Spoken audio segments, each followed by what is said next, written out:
Time to introduce the saddle. Yeah, you see that? So never ever hold them back from exploring your equipment, what you plan on putting on their back. And I don't care if he picks this up and throws it around or whatever. I actually have a saddle that fits almost every horse I've ever put it on. And good. And so he knows to come to my side when I do this. That's why he stepped over like in a heel position. Yeah, it's a weird sounding machine, huh? We don't know that sound. Here, step over. Good. So that's why he did that. But anyway, it was made out of rubber. And I still have it. And I use it like almost faithfully to starting horses. And I sometimes, if the horse is really having a hard time with the saddle itself, like with just a piece of equipment, and oh my God, what is that? I'll just throw it in the middle of the arena and let them pick it up, throw it around it, and they're not going to hurt it. So I don't generally start my horses with my best equipment. And I'm cool with him checking this out. But I kind of don't want him being that sure he's not scared. All right, so sorry about that delay. My neighbors came over to visit, and I'm mic'd up, so you got to listen to the conversation. All right, so I've never put anything on his back other than a blanket.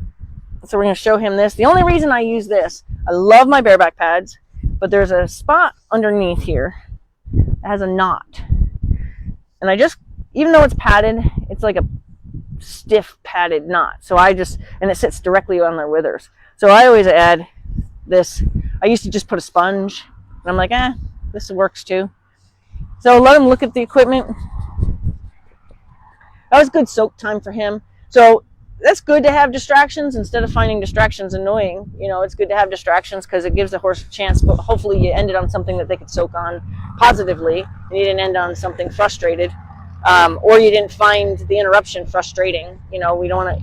I try to keep all that energy away. Like if for some reason we just got in a frustrated situation, I'd make him step over to the mounting block or something and quit on that. Something that he's good at, something that he's proud of himself for doing, and then I would quit on that just so that we could have a good ending. Okay, so I'm gonna see if I can put this on him. Like I said, I've had him since he was 2 months old. So a lot of the stuff, it's not like I'm getting a wild bronc here. Those people just mentioned the Mustangs. I was supposed to get 4 Mustangs. And it turned out that 2 of them were stallions. And one of them was pregnant. And that I'm just not, as much as I'd like to say I have good fencing. I have good fencing because they're lined with electric. I wouldn't trust that fencing for Mustangs. Especially 2 stallions. So, and I have other mares here. So it wasn't a good match. So what I'm pointing out is that he's not some wild Mustang that, isn't going to let me do stuff to him. But I've never put anything on him before other than a blanket. And I put my blankets on my horses over their head. Because I'm too lazy to undo the front buckles. I've never cinched anything under him, other than a blanket. Again, something that's other than a blanket. Can he handle having his belly? Always make sure that, there's nothing. You don't want the first time of having a girth cinched around them, have it be that you had a piece of burr or something stuck under there. But can he handle me doing that and not being upset about it? Yes. So we'll move on. Like, we're not going to sit here and try real hard to give him a reason to panic. We're just going to say, oh, that didn't bother you? Okay, we'll move on. Next step. Once you get this through the second time, you're committed. So now you want to get this on now, right? I'm just going to go ahead and put it on tight enough that it doesn't roll around on him, but not so tight that we panic. So often when they first get something new wrapped around them like this, they buck. I won't say often. If they were to buck, so the point is if they were to buck, kind of prepare for that. And what I do is I'll step away and ask him to see how he feels about that.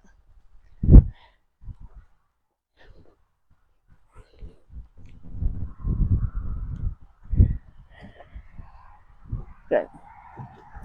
So I swear I haven't done any of this with him yet. So it's going easy. It doesn't always, sometimes you have to introduce him to stuff.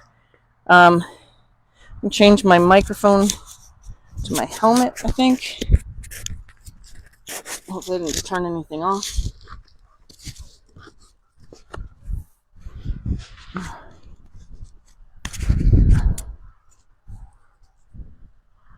Hopefully this isn't somebody else's adjustment.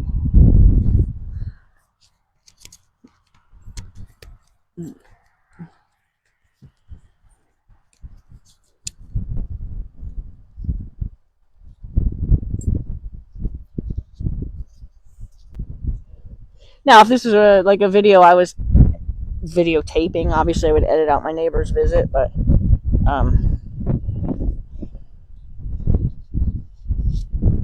oh, I'm still standing right here, buddy.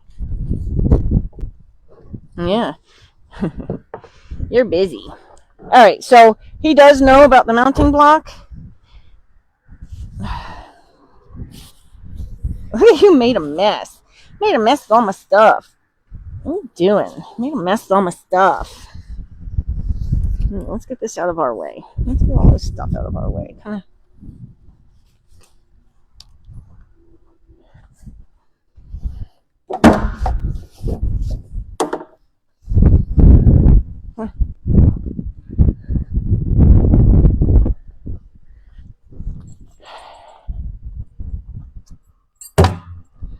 So, in case you didn't know, Dewey is a rescue. He was in an auction with his mommy at 2 months old. Well, at 10 days old, he was. Oh. So we just either got spooked by something or we just felt the saddle pad for the first time. So he was 10 days old in the auction house, and then he went to quarantine for 2 months because he was very sick with his mommy. He was very sick.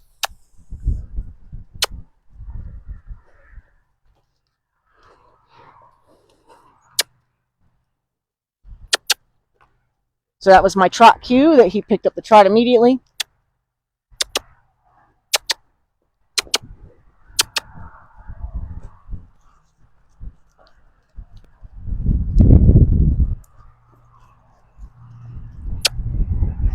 So a single kiss, try to keep him going.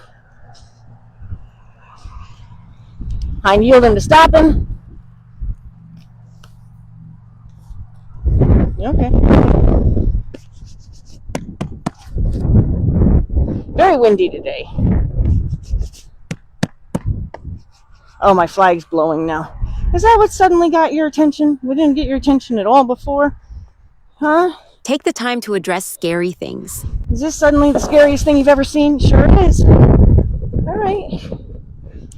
So, I never go, oh, I'll work on that another time. I'll work on that another time. I'll always say, oh, we found something that's upsetting you? Let's work on that now. So it's not something we have to worry about later. Because I wouldn't have wanted to get on him and have where I just moved this to, which it wasn't bothering him on the ground. I moved it over there, the wind started catching it, and all of a sudden it's the scariest thing he's ever seen. I don't take the time right now to say, oh, the scariest thing you ever seen, we have to look at that then, I gotta make sure that the scariest thing you've ever seen is okay. Because, my goodness, how terrible would that be? We ride by that, and it's the first time he says, nope, never seen it move. It was the scariest thing I've ever seen, never seen it move. Now, what he's trying to do right now, I love, he's trying to say, I don't know what I'm supposed to do right now, but I think if I come sideways to you, you'll be happy about that. And I teach all my horses about coming to me sideways to tell me where they're confused. So if he's confused about something, I want him to come to me sideways so I know for sure that he's trying to tell me he's confused. So if I come over here, I don't want this to bother him. I want him to stand there and say, I don't know what you're doing, but I'm okay with it. And then say, hey, come on over here. That's a good job. Yeah, we can look at it together. You get your first nap.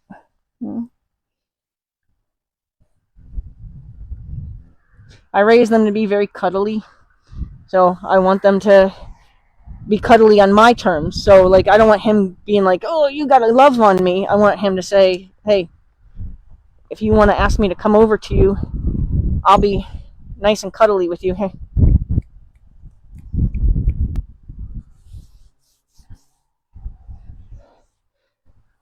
Again, say, what about that thing? That thing that scared you? What about that? Is that really that scary, you think? Huh? Is that really that scary? You sure? You sure it's really that scary? I don't know.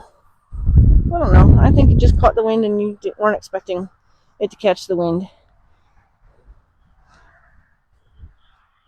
I don't want it there just because I don't want you to step on it. Not because I'm trying to hide it from him. I just don't want him to step on it.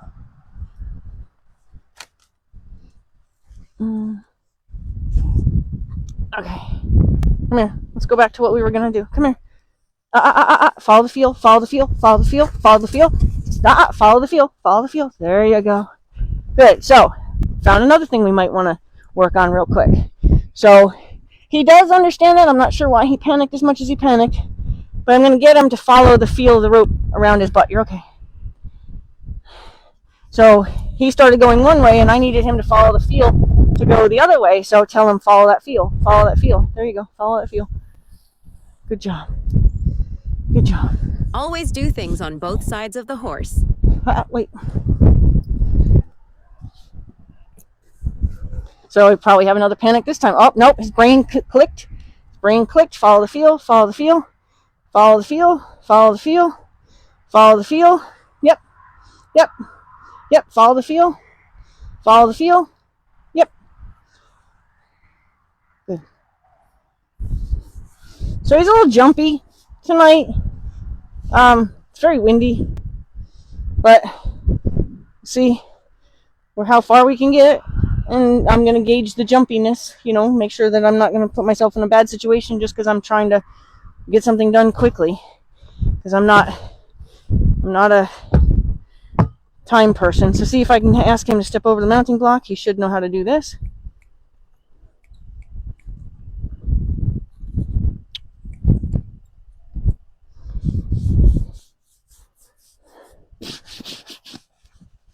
It's wobbly mounting block. I thought I stabilized it. So definitely not going to try to jump on him with a wobbly mounting block. Okay, it looks better. So I do the mounting block as its own thing. I don't make it about riding. Like I'm not going to be like, oh, I finally got him lined up to the mounting block. I'm going to get on him because, he moves every time and I finally got him to stand still. I don't want the mounting block to mean riding to my horses. I want it to just be a place where I rub on them, be a place where they come and do something they know how to do, and they're proud of themselves for knowing how to do it. It can't be only associated with riding, so I make it from the beginning not ever associated with riding, so that way when they're little, he doesn't have any idea about riding yet, but he knows about the mounting block.